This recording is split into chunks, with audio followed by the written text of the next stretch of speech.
Muy buenos días. Vamos a dar inicio a la conferencia que impartirá el ingeniero Carlos Valdés Sandoval.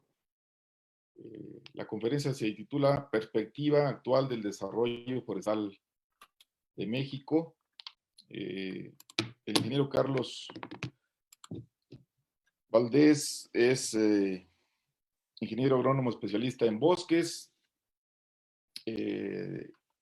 de la Escuela Nacional de Agricultura, de donde egresó en 1975. Tiene un diplomado en técnicas agrosilvopastoriles en el trópico húmedo en Catia, en Turrialba, Costa Rica. Maestría en alta dirección de empresas en el Colegio de Graduados de Alta Dirección. Diplomado en Administración Forestal e Industrias Forestales en la Universidad de Agricultura de Suecia. Y un diplomado en Industria Forestal en el Instituto Real sobre Aserraderos de Suecia. Tiene un número de reconocimientos pues bastante grande. En lo laboral, pues él empezó en el 75-76 como maestro de introducción a la agricultura y jefe de la sección de agronomía en la Escuela Nacional de Agricultura. Fue delegado forestal en el sur de Veracruz. Fue jefe del departamento del programa forestal de Veracruz en todo el estado de Veracruz. Fue director general para el desarrollo forestal de la Secretaría de Agricultura y Recursos Hidráulicos, director general del organismo público descentralizado General Vicente Guerrero. Este nombramiento lo recibió del presidente de la República. Y desde 1988 hasta la fecha es director general del Grupo Acción Forestal. De 1990 a 91 fue gerente de maderas y derivados de Coalcomán. Y bueno, tiene como persona física con actividad empresarial un trabajo en esta materia bastante amplio, representa a una gran cantidad de compañías que producen y comercializan equipos de extracción, de abastecimiento forestal y transformación, aserraderos, reaceradoras, instrumentos de medición, equipo de transporte forestal, equipo para inventarios forestales, descortezadoras, equipos contra incendios forestales, en general herramientas e instrumentos que tienen que ver con la actividad forestal, de empresas diversas, empresas que trabajan en México, empresas suecas, empresas norteamericanas, empresas austriacas, empresas canadienses y una empresa eslovenia y una de Estonia. A grandes rasgos eso es una semblanza de el ingeniero Carlos Valdés. Él fue presidente del Comité Ejecutivo Nacional de la Asociación Mexicana de Profesionistas Forestales. Esto lo fue entre 1985 y 1987. Desde luego es integrante vitalicio del Comité de Honor y Justicia de esta asociación. De esta asociación también fue presidente del Comité Estatal de Morelos, de la sección Morelos, y actualmente es presidente de la Comisión para el Desarrollo de Tecnología Forestal en esta asociación, repito, en la Asociación Mexicana de Profesionistas Forestales. Muchas gracias, Carlos, bienvenido. Estamos a tus órdenes. Muchas gracias, Ismael. Agradezco mucho esta oportunidad de dirigirme al gremio, este gran gremio de agrónomos. Veo aquí altas personalidades que me honro en participar en esto. También de honrar a los colegas que se nos adelantaron, que fueron víctimas de esta pandemia y que, bueno, algunos también lo fuimos y aquí estamos. Una pregunta, Ismael. ¿Yo puedo hacer una presentación o va a ser a capela? Puedes hacer una presentación, estimado Carlos, con toda la confianza. Muy bien, entonces si me permiten mostrar mi pantalla, se los agradeceré. ¿Cómo no?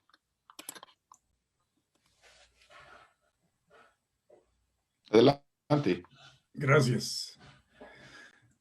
Colegas, de acuerdo al tema que me toca desarrollar, hagamos algunas definiciones al respecto. Y así tenemos lo que son la disyuntiva entre crecimiento y desarrollo. El crecimiento, pues en efecto hay un incremento de actividades que se pueden medir a través del volumen producido, el incremento del valor agregado, el valor de la producción.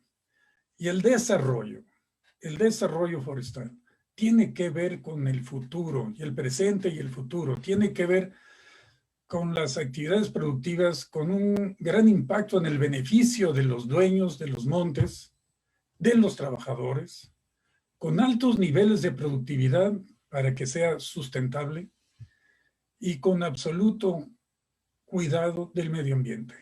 Esa es la gran diferencia.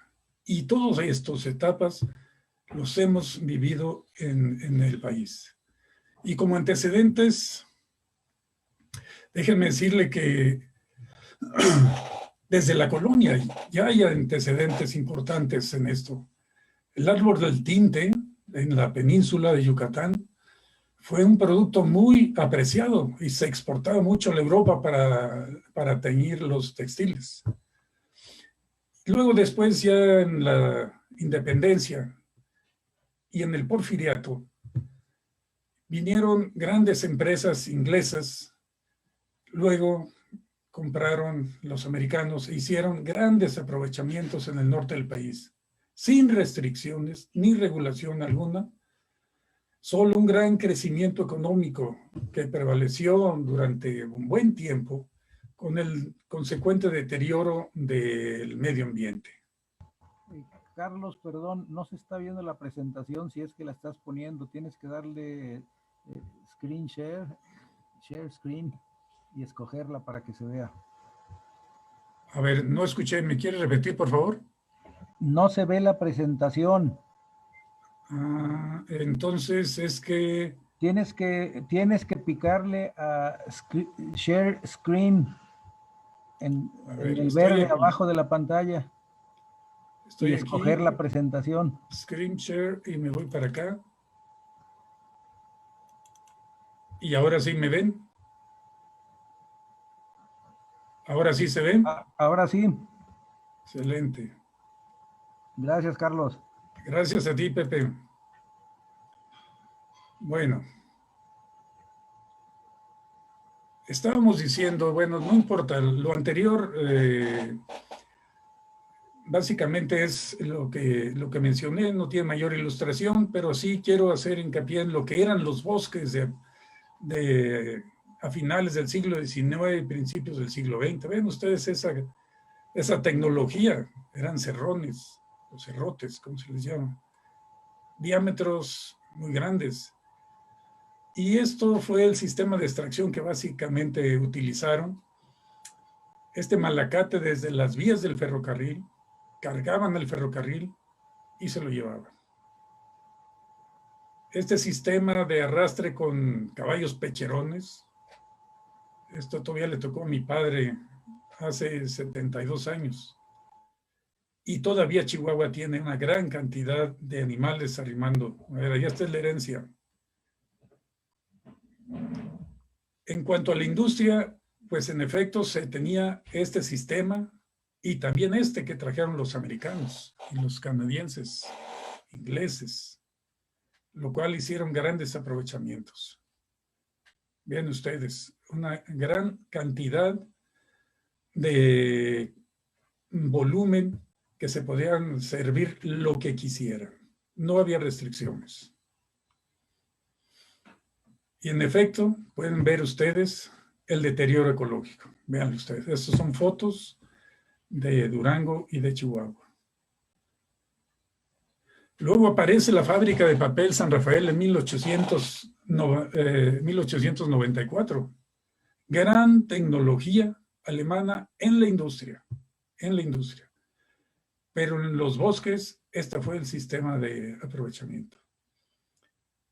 Carretas, porque transportaban raja, luego por vía del ferrocarril también se utilizó para llevar a esta gran empresa.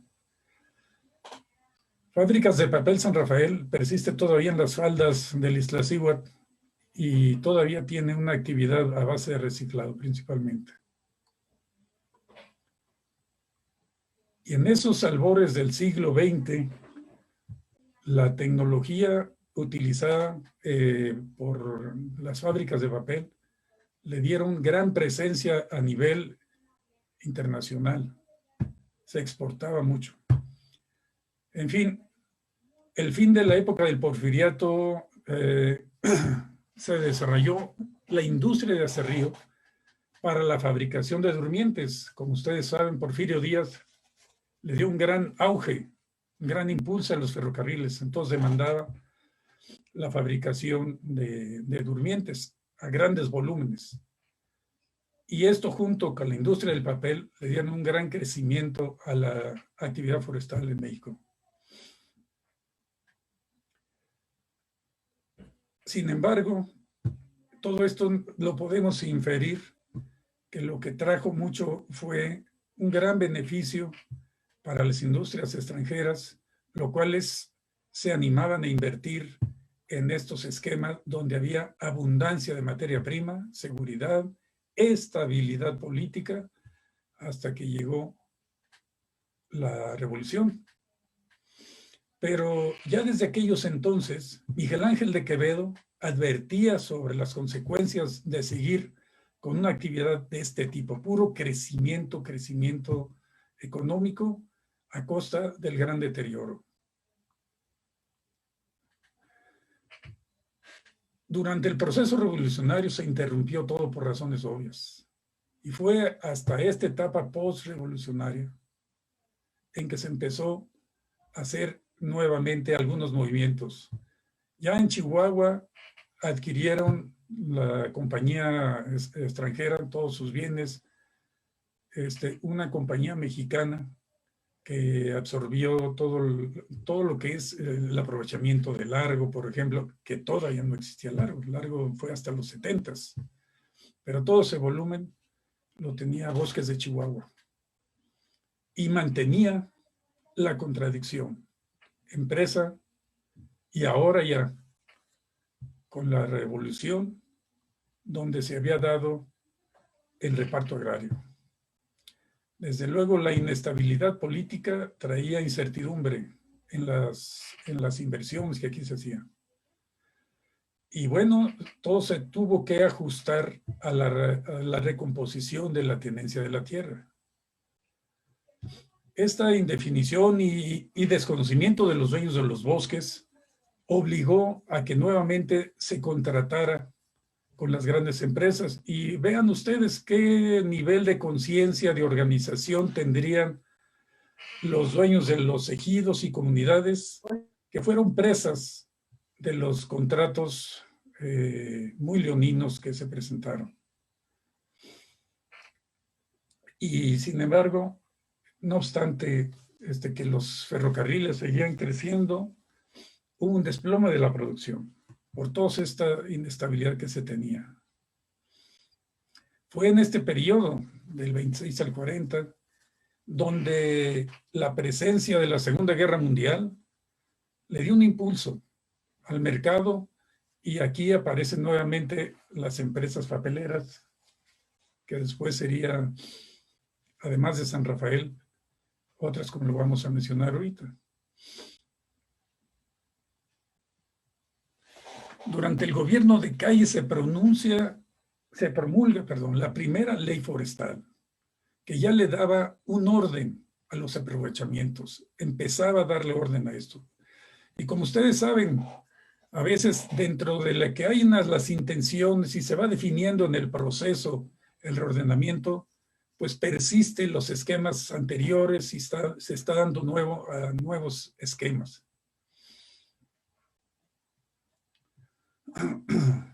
Entonces, pero sin embargo, surgió nuevamente ese mercado, como mencionamos aquí, producto del desabasto mundial de papel. Entonces se reactiva la producción forestal en México a través de eso, y se dan las grandes concesiones, muchas concesiones. Hablamos de 30, aproximadamente 30 concesiones en todo el país. Bueno, ya en el 35 egresaron los primeros forestales de Chapingo, que antes eran peritos, pero ya en 1935 ya empezó a haber los primeros planes de manejo. Y así, por lo mismo, para aprovechar el impulso del mercado en México, porque pues, México no participó en la Segunda Guerra, pero sí tuvo su revolución a principios del siglo, se aprovechó todas esas circunstancias y se empezó con la producción de papel. Algo muy importante, que se establecieron direcciones técnicas forestales, reconocidas por el Estado mexicano, pero muy apegados a las empresas privadas. Y no obstante que los forestales en ese entonces empezaron a darle orden a través de su disciplina, la ciencia forestal, siempre estuvieron sujetos a las decisiones de los empresarios que eran los propietarios de todo el esquema de las industrias forestales. Bueno, cuando la incertidumbre se vuelve a presentar, empieza a haber problemas nuevamente con todo el esquema de la producción forestal. Por lo mismo, el abuso que se había hecho anteriormente, casi la totalidad de los estados del centro del país se declaran vedas como una medida falsa para recuperar los niveles de productividad que tenían los bosques, la superficie forestal que tenían los bosques. Se aplicó siempre el criterio de lo mejor y lo más fácil para aprovechar con el deterioro genético, o sea, en cantidad y calidad. Pero esto no fue la estrategia correcta, fue una estrategia corrida que más tarde se demostró y se tuvo que levantar estas vedas. Pero veamos que nuevamente las fábricas de papel en el centro de la ciudad, en el centro de México, San Rafael, Estado de México, Loreto y Peñapobre, que estaba en la Ciudad de México, pero se abastecía del Estado de Morelos, del Estado de México también, y con esta calidad de productos, básicamente todo lo hacían raja.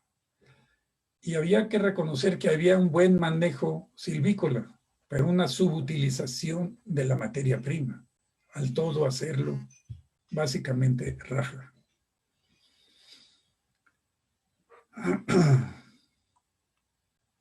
La tecnología era una tecnología en el abastecimiento muy rústica. Donde estaba la gran ciencia, la gran tecnología, estaba en la industria del papel. Chihuahua se empieza a reactivar, como decíamos, y se extendió a todo el país. Y entonces, tanto Chihuahua como Durango empezaron a generar a través de sistemas de producción. Por ejemplo, fíjense, esta fotografía tiene 4 años. Todavía Chihuahua tiene este esquema, este gran esquema. Este sistema de transporte, un sistema que ni siquiera se han asomado a Durango para ver cómo Durango ha evolucionado. Y una industria, sí ha habido avances en la industria en el estado de Chihuahua considerables. En Durango se empezó en el Salto con un americano que llevó la tecnología que se utilizaba en Estados Unidos. Y es aquí donde a través de estos esquemas de extracción nuevamente metieron el ferrocarril, estaban extrayendo desde el ferrocarril. Y este malacate dio origen a las motogrúas actuales, que por cierto, desde hace 46 años que yo estoy egresado, ya veíamos esta máquina como obsoleta y la seguimos utilizando. Como lo pueden ver, esta es la nueva, nueva por decir algo, pero la actual, lo que se produce básicamente los bosques naturales con esto. Luego, Fábricas de Papel Tustepec viene también a hacer su aporte en materia de tecnología. Fábricas de Papel Tustepec fue de una empresa canadiense que se estableció precisamente por Islán de Juárez ahora, y su fábrica la tenía a orillas del Papaloapan, donde ustedes saben la industria del papel requiere mucha agua. Entonces toda la materia prima la tenían de la Sierra Norte de Juárez, en Oaxaca, pero sí traían ya generaron una red de caminos muy importante donde utilizaban ya las lanzas que duplicaban o triplicaban la capacidad con lo que se movía con raja en las fábricas de papel del centro de México.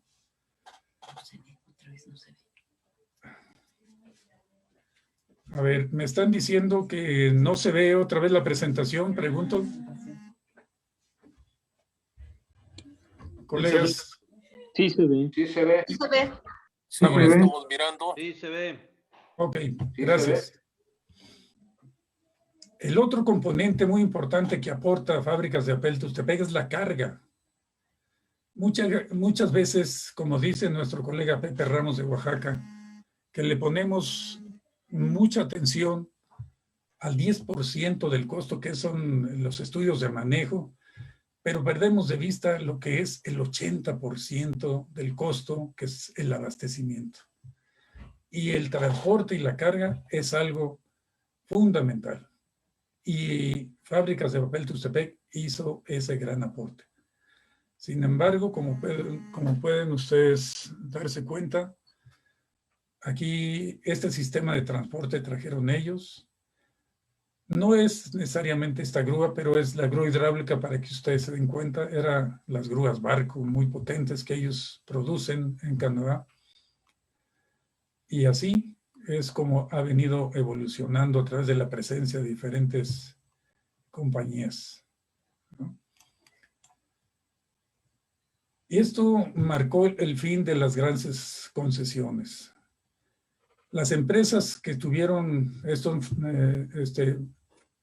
aquí la fábrica de papel de Atenquique también hizo un aporte similar a lo que hizo ¿cómo se llama? La fábrica de Tustepec. También sistema de largas dimensiones, transportes de lanzas, cargas, que impactaba mucho en los costos de producción. Entonces hicieron grandes aportes tecnológicos. Y en efecto hubo un desarrollo desigual, tanto en las diferentes partes del país, porque persistían aserraderos pequeños, y sin embargo, pues todo esto, como decimos, sí, un desarrollo desigual. Y en las áreas concesionadas sí hubo un mayor orden en los aprovechamientos agrícolas con las direcciones técnicas. Bueno, Atenquique, en efecto, como lo decíamos, tanto en la extracción era la misma motogrúa y seguían utilizando los mismos sistemas de transporte y carga. Y esto es muy importante. Las contradicciones entre las empresas y la población, los dueños de los montes. Y también hubo preocupación por el agua, donde empezaron, a veces un pretexto y a veces un real motivo, de donde las comunidades veían que estaba abatiéndose los mantos freáticos, y entonces por lo mismo, la misma marginación de los aprovechamientos de sus propios recursos marcó el fin de esta época. Como pueden ver, hasta ahorita nuestro país no ha tenido una continuidad en lo que son los esquemas de producción. ¿Sí? Con el levantamiento de las vedas, sobre todo, por ejemplo, la concesión que tenía Fábricas de Papel Tustepec, se vencieron. La concesión que tenía Forestal de Oaxaca se venció y empezaron a sustituirse por la participación de los dueños del monte. Y los dueños de monte, con toda su pobreza en aquel entonces de conocimientos, su pobreza económica, que estaban descapitalizados, pero hicieron yo recuerdo, todavía me tocó a mí ver la gran decisión que tuvieron para iniciar, como digo aquí, su proceso histórico de apropiación de los aprovechamientos de sus propios bosques. Desde ese entonces, los dueños de los montes han sido absolutamente respetuosos de las condiciones que los permisos de aprovechamiento señalan y que lo marcan nuestros colegas forestales. Y esto a través de la Dirección General para el Desarrollo Forestal en los años 70 y 80 es que se inicia este nuevo esquema. Ven ustedes, muchas veces lo hacían así, rodando hacia abajo toda esta trocería y con unas técnicas absolutamente rudimentarias. La socioproducción, así se la llamó. Esta tuvo un gran orden silvícola, como les decía hace un momento. Pero en el fin de las concesiones, y todavía las que no tenían concesiones, cuando subsiste, esto es muy importante, cuando subsiste la contradicción entre los que son despojados de su derecho a usufructuar sus recursos forestales, tarde o temprano, se agota el esquema y señala un cambio obligado. Durante una década, 70s, 80s, se desarrollaron varias organizaciones ejidales y comunales. Y no obstante que la producción se mantuvo de aproximadamente 10 millones de metros cúbicos y donde el desarrollo forestal se empezó a dar en aquellas comunidades porque ya hubo un orden silvícola. No hubo ningún avance, se le dio todo un enfoque sustentable. Yo diría que a finales en el 85, después del gran Congreso Mundial Forestal que organizó nuestro país aquí, con grandes halagos que tuvimos de todo el medio forestal del mundo, pues se desaparece la subsecretaría forestal y se queda reducido a una dirección forestal. Y esto marcó lo que alguien señala, lo que es el neoliberalismo. Yo por muchos años no escuché esta palabra, pero no me explicaba por qué el Estado dejó de tener tanta atención, dado que el proceso iba en aumento, iba creciendo, de repente se les deja a sus propios recursos, su destino, y aquí trajo una serie de retrocesos y algunas organizaciones que ya habían surgido, algunos desaparecieron y algunos crecieron y se han venido consolidando. Y así tenemos, por ejemplo, la evolución tecnológica que ha tenido San Pedro el Alto, Islán de Juárez. Ya tienen sus viveros forestales de muy alto nivel, y no solamente por las condiciones de reproducción de la planta, sino por el nivel genético, las mejoras genéticas que están haciendo. Sus sistemas de extracción, por ejemplo. No obstante la motogrúa que están viendo ustedes ahí. San Pedro el Alto, le fuimos a ver un curso en 2008 y para pronto nos compraron el sistema de la modernización de la motogrúa, que es esta. Y ustedes dirán, ¿cuál es la diferencia? Es mucha. Si ustedes ven un cono amarillo en la punta del fuste que está sacando, esto evita que haga erosión a la hora de la salida, a la hora del arrastre de la trocería. Y además de evitar el daño ecológico, la máquina demanda menos potencia porque no se está atorando en ningún lado. ni en el suelo, ni en los tocones, ni en otro árbol. La forma que tiene esta pulca hace que evada todo ese tipo de obstáculos. Y por otra parte, si ustedes ven unas bandas del lado izquierdo, esas bandas están contrarrestando la demanda de potencia que le exige la extracción de la trocería. Y esto es para anclar la pluma de la motogrúa, evitando lo que anteriormente hacían ellos. Era con cables de acero, se anclaban en árboles que son árboles residuales. Quiere decir que estos árboles, de acuerdo al plan de manejo, deben existir, deben de persistir. Pero como si ahí se agarraban con los cables de acero, los hinchaban y morían. La comunidad de San Pedro del Alto es una comunidad certificada.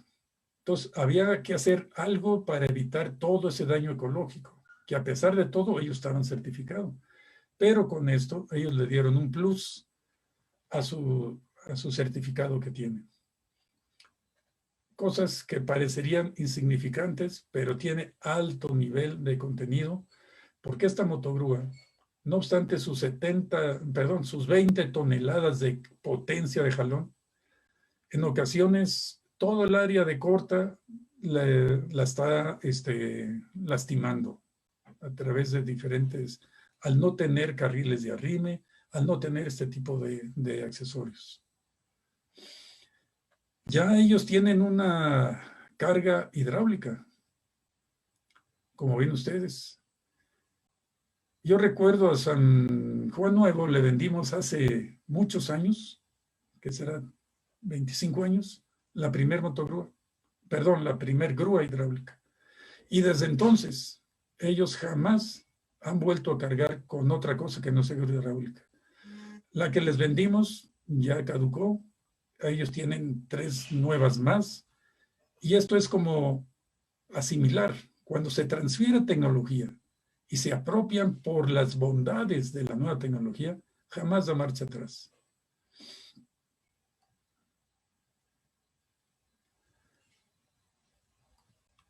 Vean ustedes, esto es una industria de pueblos mancomunados. Es una industria que produce muebles y produce muebles para la exportación y para las mejores tiendas departamentales de la Ciudad de México. El Palacio de Hierros de Liverpool, en fin. Tienen un gran desarrollo. Entonces, estimados colegas, esto es desarrollo forestal. Esto es la armonización de los diferentes factores que nos dan la sustentabilidad. Este es San Juan Nuevo, en la nueva etapa.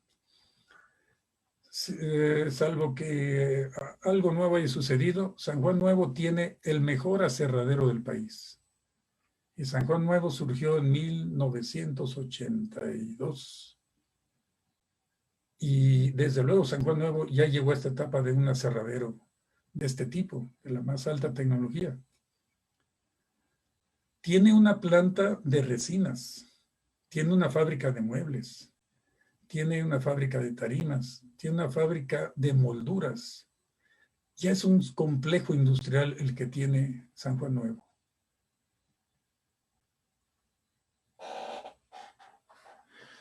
Algo muy importante para hablar de desarrollo forestal.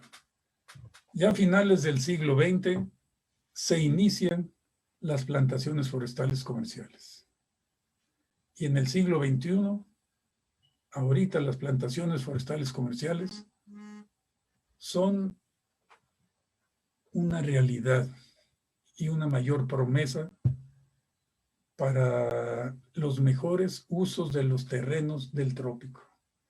Cuando yo fui delegado forestal, como por ahí se dijo, fui delegado forestal del sur de Veracruz, teníamos un pleito tremendo entre los aserraderos, entre los ganaderos, entre los productores de tabaco porque todos se servían de las selvas, nada más tú desmontas porque el ganadero había tenido un crédito, llegaban los aserraderos a sacar lo que necesitaban, llegaban los de los productores de tabaco para secar su producto, sin ningún orden alguno. Y nosotros tratar de defender lo que quedaba de selvas, tuvimos grandes discusiones y a veces hasta contradicciones. A mí me tocó pasar después de mucho tiempo y las selvas que yo vi ya no estaban. Estaban nada más los potreros. Y después volví a pasar y, oh sorpresa, las grandes plantaciones. Nuevamente se le dio la vocación al suelo, una vocación forestal. Yo recuerdo colegas, estoy hablando del 87, algo así, que me decían los amigos del FIRA: Valdés, danos proyectos forestales porque hemos financiado el desmonte de 1 millón de hectáreas y pensábamos tener 3 cabezas por hectárea y solo tenemos 1. Ya se daban cuenta de la importancia de darle otro uso, un mejor uso a esas tierras. Y bueno, ya a partir del siglo XXI, ya con la CONAFOR que surgió en 2001, todos pensábamos, los forestales, que por fin ya tenemos una comisión que va a impulsar mucho el desarrollo forestal del país. Y oh sorpresa, una gran cantidad de dinero se dilapó. Se apoyó en las plantaciones comerciales, eso es bueno. Supuestamente se iba a reforestar, Felipe Calderón iba a recibir un premio por una gran reforestación que iba a hacer el país, y fue un gran fraude. Con toda esa cantidad de dinero, la producción nunca se igualó a lo de 1985. Lo que les acabo de mostrar de los aspectos de San Juan Nuevo, San Pedro el Alto, Islán de Juárez, pueblos mancomunados, Cesaric en Durango, que no lo mencioné, pero es otro gran ejemplo, Cesaric, fueron garbanzos de libra. Sí, y esto, ¿qué es lo que trajo como consecuencia de ese abandono? Bueno, colegas, como algunos colegas que están por aquí presentes se dan cuenta que varios colegas desaparecieron, fueron secuestrados y asesinados en los bosques de Durango, de Chihuahua, de Guerrero. Al no existir una alternativa viable para el desarrollo forestal, el desarrollo de las comunidades, al no existir, la gente tiene que vivir de algo. Y el narcotráfico se apoderó y creció, y creció. Y todavía podemos decir estas fechas. Chihuahua es un estado en las manos del narco, los bosques. Para poder trabajar, tienen que pagar una cuota. ¿Y qué pasa con las actividades del gobierno? Se dejó crecer todo eso, y desde luego cuando la base social no está demandando que paren eso, sino, bueno, pues esto nos está dando de comer, persiste. Por eso es importante que estos garbanzos de libra han persistido como faros que guían el camino para otras comunidades que quieran seguir este ejemplo. Durante el tiempo de la CONAFOR hasta el 18, que se desploman los presupuestos en el 2018, hizo un gran daño porque mucha gente, incluyendo muchos colegas, y no es culpa de los colegas, es que el Estado mexicano ha sido tan errático en su política forestal, que bueno, pues todo mundo, quien marca el camino es el Estado, y si deja un camino equivocado, pues ahí vamos. Y muchos dependían de bajar recursos, hay que bajar recursos, hay que bajar recursos. ¿Y la producción? ¿Dónde quedó? No fue significativo el crecimiento en materia directa proporcional hacia los subsidios que se daban o apoyos que se le dan al gobierno.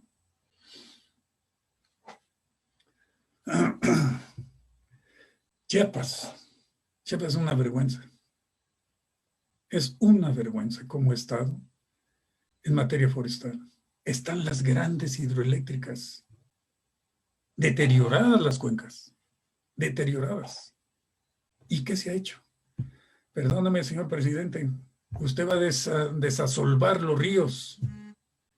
Hay que empezar por arriba, hay que empezar a parar el asolve, o tal vez simultáneamente, pero no olvide que hay que parar, hay que proteger las cuencas hidrográficas. Y esto, no obstante que yo veo los esfuerzos que está haciendo, porque lo he platicado con el ingeniero Castaños, todavía no es prioridad para el gobierno federal lo forestal. El contrabando de madera representa, me dicen algunos colegas, que puede ser el 95% de la producción del Estado. 95%. ¿Esto qué significa? Un Estado fallido en materia forestal.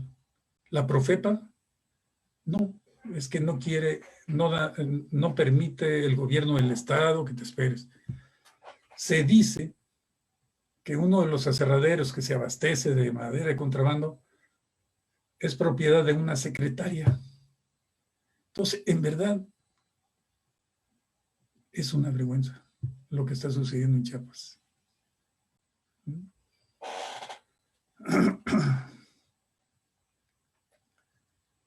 ¿Cuál es la perspectiva, colegas? Fíjense ustedes, algo muy importante. La realidad es muy terca. Nos está señalando lo bien y lo mal que hacemos. Una de las cosas que yo señalé anteriormente, que no mencioné, es que hemos caído en una tramitología, en el afán de querer tener todo bajo control. Estudios que se presentan por parte de nuestros colegas, estudios que a veces duermen 2 años para decir, oye, estás mal en esto, estás mal en lo otro. Entonces, no podemos tener eso. Después viene, ya te autorizamos, hay que marcar, hay que solicitar las remisiones de transporte de la materia prima y luego los reembarques. Es algo que estamos jugándonos las contras como si de veras no quisiéramos dejar de ser un país altamente consumidor de productos de otros países. ¿Cómo es posible que Chile, a 6,000 y tantos kilómetros, nos gana los mercados del norte del país? Ahora Argentina ya le copió a Chile, ya también está con el pino radiata y también nos está invadiendo. Nos llegan barcos completos de madera de Argentina y de Chile. Y nosotros simulando. Por eso tenemos que insistir con el gobierno que debe de atraer su atención para darle la prioridad que requiere el sector forestal, para que haya gobernabilidad y rescatar esas áreas. Ustedes saben, por ejemplo, que algunas comunidades se están peleando en Oaxaca, hay muertos entre ellos, o en Chiapas. Y no solamente pues el narcotráfico, hay muchas cosas, porque no estamos presentes en el desarrollo forestal, donde haya producción con productividad. Entonces, tomemos los ejemplos exitosos, que desde hace ya 30 años, pero como que una consigna de no repitas eso, esos déjalos, ya están ahí, pero no lo repitas. ¿Sí? ¿Le gusta el mezcal? Hay que impulsar el desarrollo socioeconómico en todas estas partes donde estén surgiendo. Lo que yo digo, rehabilitar las cuencas hidrográficas. Bueno, ahora con el problema de Texas, a nosotros los forestales nos da una gran oportunidad. Y van a decirme, ¿y por qué? Porque, compañeros, acuérdense que el gas natural, ¿qué pasó? O se incrementó estratosféricamente el precio, ¿Y qué pasó con los papalotes que generaban energía? Se congelaron, el sol no salió y la crisis tremenda para los tejanos. Acá, gracias a algunas cosas que hicieron en los 2 años pasados, que rehabilitaron algunas plantas termoeléctricas, echaron a andar esto. Bueno, ¿y lo forestal por qué? Por la bioenergía. La bioenergía que nos da una gran posibilidad de desarrollo. La bioenergía nos permite a nosotros generar electricidad permanentemente. La eólica, si falla el aire, se para la generación de energía.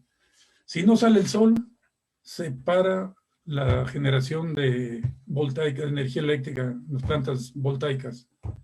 El gas ya vimos. El carbono es muy contaminante, pero bueno, es estratégicamente importante para este tipo de crisis. Pero la bioenergía, así como en el norte de Europa, en Suecia, que ya el 35 o 40% de la energía que consumen es bioenergía. Yo estuve en diciembre pasado en la Sierra de Nayarit, donde ellos tenían un ejido, un aserradero, el ejido tenía un aserradero con motor eléctrico. Bueno, lo cambiaron por uno de combustión interna porque era fallaba mucho el fluido eléctrico. Cuando ellos mismos pueden tener su planta, y nosotros podemos tener la materia prima para alimentar esas plantas con los subproductos del bosque, con los subproductos de la industria, con las especies que no utilizamos para la industria maderera, como es muchas veces varias especies, entre otros, de gran potencial calorífico, que es el encino. La empresa social Cesaric de Durango ya tiene una planta termoeléctrica que está siendo exitosa. Nosotros, desde hace 2 años, hemos estado insistiendo en que esto tiene que cambiar y que veamos que cada poblador pueda tener su propia planta de energía eléctrica para consumo del poblado y para su propia industria. En las sierras esto es absolutamente posible. Entonces decía que tenemos que rehabilitar las cuencas hidrológicas deterioradas, impulsar la ciudadanización. Nuestra asociación está insistiendo de manera permanente y le pedimos a la Semarnat que en verdad haga un análisis realista de que toda su tramitología la puede otorgar a los dueños de los montes. Ustedes saben, por ejemplo, que en un ejido, si quiere transportar un animal, el presidente del comisariado les tiene un certificado de que ese animal transita y que de manera legal. ¿Por qué no hacerlo nosotros? ¿Saben ustedes que en Chiapas, en la gran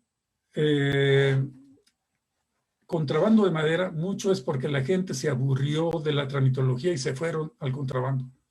Aquí sí lo hacemos, de la otra manera no. Entonces, esto es algo que nuestra asociación está insistiendo en la ciudadanización de la tramitología, donde sean las propias organizaciones, que ahora con el código QR se puede identificar donde sea. Todo esto es motivo de una reglamentación. ¿Y qué nos puede pasar? Todo tendrá que ser para mejorar, porque para peor ya no podemos. Entonces, es importantísimo que vayamos viendo, quitarnos las propias trabas nosotros mismos, que nuevamente los subsidios y o créditos se vuelvan a impulsar para modernizar la planta que ya está obsoleta. Porque ¿cómo vamos a quedar siendo un país que a través del subdesarrollo podamos acceder a los mercados, que la gente vaya con altos costos de producción y los precios pues lo fije el mercado y no hay más que entregar esto a ese precio? Pero eso no es desarrollo, si no alcanzamos los niveles de productividad que nos permita la competitividad para poder eliminar el déficit de la balanza comercial, que son más de 7,000 millones de dólares. Y entonces nuestra propuesta es que en efecto se tiene que integrar el sector. como sus aliados indispensables. Nosotros los forestales somos aliados naturales indispensables. La CONAFOR, entre la pandemia y su bajo presupuesto, no puede extenderse a llegar hacia todo el país. De hecho, el ingeniero Castaño decía que ellos están incidiendo en un sector minoritario de todo el universo de trabajo que los que solicitan los aprovechamientos forestales. Y eso insistiremos con nuestros colegas de la CONAFOR a integrar un esquema que nos saque de este subdesarrollo. Tenemos experiencias exitosas, tenemos errores, pero todo esto, compañeros, es lo que nos va a hacer encontrar un camino de no retorno en materia forestal. Así como estamos viendo las plantaciones forestales, que traen un ritmo acelerado, de muy alta tecnología, de muy alta competitividad. México es un país de 126 millones de habitantes, un gran mercado. Por eso, yo me atrevería a decir que de manera premeditada pararon la producción de México. 7,000 millones de dólares en el déficit comercial es un gran negocio, ¿eh? Pero nosotros, los forestales, no vamos a rendirnos ante esta situación. Me hizo el honor el Comité Ejecutivo actual, el Comité Ejecutivo Nacional, de darme la tarea de impulsar una comisión para el desarrollo de tecnología forestal, y lo estamos haciendo. Ya llevamos varias visitas donde llevamos tecnología apropiada y vemos que la gente lo absorbe, todo este tipo de cosas. Yo creo que en una alianza con la CONAFOR vamos a este esquema a echarlo a volar como se requiere. Bueno, pues son ya 45 minutos y dejamos aquí esto. Muchas gracias, colegas.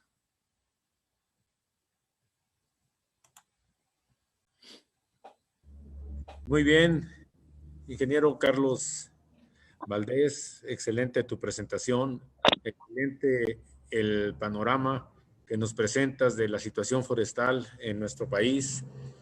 La verdad que esto pues nos da una gran posibilidad de poder participar como forestales en nuestro terreno que nos compete.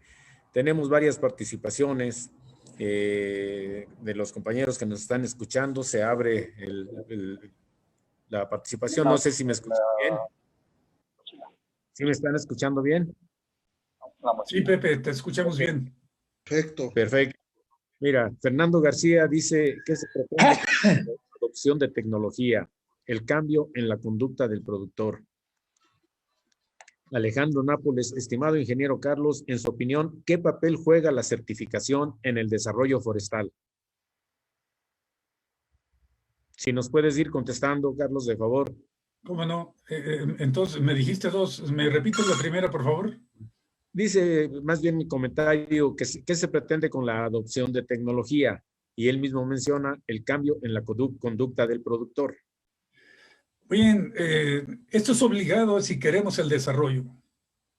Los esquemas tradicionales que tenemos son obsoletos. O sea, simplemente asomémonos a la tecnología de los países que nos exportan toda una cantidad de productos.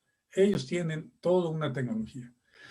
Y créanme, colegas, cuando nosotros vamos a algún ejido, una comunidad con una tecnología que tiene que ser amigable con el usuario, quiere decir que se puedan apropiar. Hemos llevado diferentes winch, diferentes grúas de carga, diferentes pequeños aserraderos, aunque son portátiles, son eficientes. Y la conducta es rápido. Yo los veo como un niño con juguete nuevo, así para que me entiendan. Entonces, esto es importantísimo, fundamental, para que alcancen ese nivel de productividad, para que compitan en un esquema de desarrollo. Y la otra, Pepe, era, perdón. La otra te preguntan, ¿qué papel juega la certificación en el desarrollo forestal? Bueno, yo creo que la certificación es importante, pero nos ha quedado de ver. La certificación es, yo creo que es el papel que ellos cuando van y certifican, que tiene que ver que los productores traigan equipo de protección, que utilicen las técnicas apropiadas. Pero, por ejemplo, han dado certificación a ejidos que no tienen la protección del medio ambiente en materia de extracción. Y por otra parte, a veces, si tú comparas, el otro día convivimos una comunidad de San Pedro del Alto y hay una que estaba al lado que hacían lo mismo, uno está certificado y el otro no. La verdad es que la certificación esta tendríamos que tender a una alianza estrecha, permanente entre los ingenieros forestales, que a través de todo un paquete de tecnología de alta productividad estemos acompañando como socios de las comunidades donde estemos permanentemente viendo que se hagan bien las cosas. Si los certificadores están permanentemente checando que en efecto se alcanzan esos niveles de productividad y eso protección del medio ambiente, bienvenidos. Muy bien, muy bien. Marte Salazar comenta, se dice que México tiene un potencial de 4 millones de hectáreas para plantaciones forestales y solo tenemos como 200,000 hectáreas. ¿Qué pasa? ¿Por qué nada más de eso? Bueno, yo creo que tenemos grandes avances y sigue subsistiendo algo muy importante, la tenencia de la tierra. Porque como ustedes saben, por ejemplo, para hacer una fábrica de papel se requiere más de 1 millón de metros cúbicos diarios, anuales, para poder mantener una planta de buen nivel, 1 o 2 millones de metros cúbicos como las que en Uruguay, es tecnología finlandesa, se establecieron a través de plantaciones de eucalipto, ¿sí?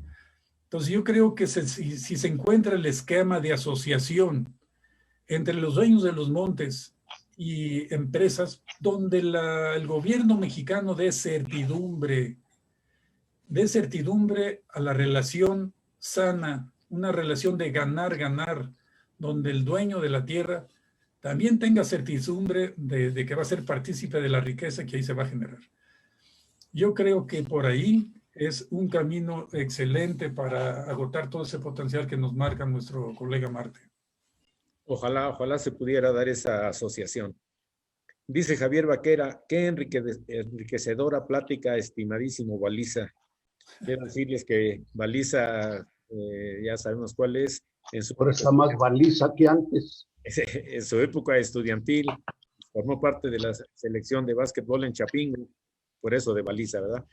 Dice, qué bonito se escuchan los ejemplos de los pueblos forestales y de Oaxaca. En contraste, qué feo se escucha la presencia de malandros en estados forestales del norte y en Chiapas y Veracruz. Es en lo poco que queda de la selva. Rogelio Castillo, felicitaciones y agradecimientos desde Quintana Roo. Joel pregunta, las plantaciones comerciales de rápido crecimiento como el eucalipto, teca, melina en el sureste de México, ¿serán estas las opciones para reducir la presión en zonas con especies de lento crecimiento como el pino? ¿Se puede atender las mismas necesidades dando valor agregado a maderas como eucalipto transformado en MDF? Nunca las plantaciones comerciales sustituirán a los bosques naturales. Los bosques naturales tienen una gran tarea, tienen un gran futuro en términos ecológicos, en términos del agua, de retener, cuidar el agua. Por eso, todo lo que requiere de apoyo los dueños de los bosques naturales es para que se cumpla esa función social de todo el país, para todo el país. Y lo que no tiene duda es que las especies de rápido crecimiento que tenemos en el sureste mexicano, por ejemplo, ya tenemos ciclos de 4 años del eucalipto, 4 años. Entonces, en verdad son ciclos cortos que eso, desde luego, la planta Protic, que está en Huimanguillo, Tabasco, fue el resultado, tuvo un gran impacto, y yo creo que probablemente si no podemos lograr lo que dice Marte, una mayor superficie donde las plantas de celulosa y papel se puedan establecer ahí, pues tal vez otra de MDF. Creo que eso puede ser el futuro, aunque también el eucalipto ya se está utilizando para tarimas, para embalaje, madera cerrada. Entonces, todos los que tienen la oportunidad de darle mayor valor agregado a esta madera, es lo que le está dando muy buena perspectiva a esas áreas. Y bueno, ustedes saben lo que ha resultado el sureste desforestado. Ahora lo estamos viendo florecer. Ojalá y logremos esos 4 millones de hectáreas. Muy bien. Luis Moreno dice, excelente exposición, colega. Sin duda la tramitología es el principal obstáculo por superar. Si quieres comentar sobre eso de la tramitología. Sí, colegas. Yo lo mencionaba, que cuando el Estado en un acto, a veces ya de prepotencia, por no decir corrupción, a mí me tocó, yo recuerdo a mi gran amigo Ángel Návar, que nos enfrentamos a una mafia establecida en el sistema forestal mexicano y que y con el pretexto del control de la documentación, el control, la gente desesperada porque ya tiene su madera, ya se inicia la temporada y no tiene el permiso, no tiene la documentación, y entonces eso tiene un alto costo. La ciudadanización, estamos nosotros diciendo que, y esto no lo decimos de como una ocurrencia, esto lo hemos estudiado por colegas de aquí, por ejemplo, de Morelos, el colega Amaro, José Amaro, que tiene muchos años en en Semarnat. Juntos nos comentaba cómo se puede apoyar la Secretaría en la asociación, para que sea la asociación quien reciba los estudios astronómicos de sus propios colegas, los revise, los analice. Si hay que corregirlo todo, es en un proceso que se vaya corrigiendo, pero no entorpecer.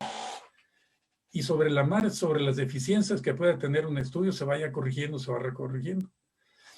Y que cada dueño del bosque, junto con su prestador de servicios técnicos, tenga un código QR, de tal manera que este código está registrado en la Semarnat, donde se sepa todo lo que está aprovechando. Y simple y sencillamente sale un camión, le doy yo mi documentación, y esto tendríamos mucho mayor control y evitaríamos que entonces, perdón, los permisos de aprovechamiento los seguiría dando la Secretaría, solamente con el aval técnico que la misma asociación estuviera dando. Alguien diría, esto no existe. Lo que no existe, hay que inventarlo. Porque de lo contrario es aceptar una situación pésima por la que atraviesa el aprovechamiento forestal de los bosques naturales. Muy bien, muy buen comentario. Benito Olvera dice, muchas felicidades, estimado colega Carlos Valdés. Abel López, felicidades, ingeniero Valdés, excelente ponencia. Saludos desde Chihuahua. Héctor Fernando, enhorabuena, ingeniero Carlos Valdés. Recibe nuestras congratulaciones desde Tamaulipas. Continuar con el desarrollo forestal con altos niveles de productividad. Un abrazo. Ricardo Chacón, también felicitaciones. Comentario de Jesús M. Velázquez. La bioenergía es una excelente alternativa. Nuestros aprovechamientos solo se extrae un porcentaje mínimo del volumen por el mercado, pero teniendo un uso integral de las especies y productos incrementaríamos nuestra productividad y se traería un mejor desarrollo y competitividad de las comunidades forestales. Diana, ¿qué recomendaciones y opinión tiene con respecto a la implementación de los sistemas agroforestales que se están estableciendo, derivados de los nuevos programas de gobierno? Miren ustedes, yo soñaba con convertirme en un forestal del trópico. Por eso, si ustedes ven ahí que fui a un diplomado a Turrialba, Costa Rica, con el doctor Budowski, seguramente varios lo conocen. César Turrén seguramente lo conocen, que es una gente muy... Y nosotros le veíamos por ahí la salida al trópico, todavía no veíamos las plantaciones forestales. Pero las técnicas agroforestales o silvopastoriles son sin duda una buena opción para determinadas condiciones. donde efectivamente se puede impulsar la producción local para la producción de alimentos, para la producción de madera, de especies valiosas. Entonces, sin embargo, yo he escuchado de algunos técnicos muy calificados algunas críticas. Yo no sé qué tanto el secretario del Bienestar esté abierto a esas críticas, al parecer no mucho. Pero la realidad es muy terca. La realidad va a poner las cosas en su lugar y yo diría que todos los técnicos que estamos en el ambiente, estamos obligados a mantener una crítica siempre fundamentada, de tal manera que podamos hacer una buena contribución a un principio bueno. Lo que pasa es que cuando se masifica el proyecto y no hay un cuidadoso seguimiento técnico, se incurre en muchos errores. Eso es. Ricardo Chacón pregunta si los generadores de energía eléctrica no son muy contaminantes y de baja eficiencia de aprovechamiento de calor. Gracias por esa pregunta. Gracias. Miren, colegas, en Europa y en todo el mundo, la bioenergía está considerada limpia. Es de la más limpia que hay. Desde luego que las calderas que van a consumir toda esa materia orgánica tiene que estar afinada, desde luego. Es un problema técnico que se resuelve. Pero la emisión de dióxido de carbono es el alimento de la vegetación. Eso es lo maravilloso, es un círculo virtuoso. Si nosotros ponemos en Santiago Papasquiar o allá en algún lugar que tengan bastante materia orgánica como combustible, todos sus bosques van a absorber el dióxido de carbono que necesita para crecer, sobre todo los nuevos individuos, los nuevos árboles. Ellos necesitan del dióxido de carbono para crecer. Es un círculo virtuoso. Nos entregan oxígeno y nosotros les damos el dióxido de carbono. Ahora, la eficiencia en cuanto es calor. Normalmente, en la combustión se genera una temperatura a veces de 400 grados centígrados, que esto hace que el agua esté a ese nivel de temperatura y se vierte sobre una turbina. Y esa turbina utiliza para generar electricidad y luego regresa parte del carbón a 100 grados centígrados. Y hay turbinas que requieren menos calor que el de 400 para seguir utilizando ese calor. Entonces, hay también, dependiendo de lo que se quiera, por ejemplo, ahora con los fríos del demonio que están allá por el norte, ¿por qué no generar también calor que se distribuya por ductos aislados hacia los hogares para que como calefacción o para el uso de las cocinas, para el uso de los baños, para uso doméstico, como se hace en Europa? ¿Por qué no? ¿Por qué no nosotros no? Estamos hablando del desarrollo forestal y esto es parte del desarrollo. Generar nuestra propia energía que puede ser eléctrica y calorífica. Y la calorífica nos podemos utilizar para el secado de nuestra madera que estamos haciendo ahí. Entonces es muy, muy importante que no perdamos de vista que es una energía limpia y permanente, ¿eh? Aquí si no sale el sol, si el viento no está circulando, si el gas se subió o no subió, no hay. Esto es diario. Tendremos claro que tener un esquema de abastecimiento.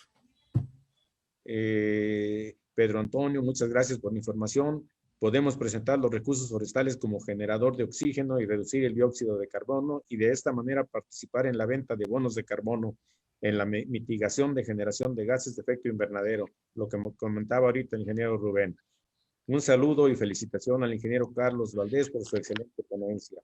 Y También, Majo Vallejo, buenas tardes. Antes que nada, excelente presentación con respecto al problema del crecimiento de algunas plantas por tantas deforestaciones y la reducción de nitrógeno como de dióxido de carbono. ¿Qué opina acerca de las bacterias promotoras de crecimiento vegetal?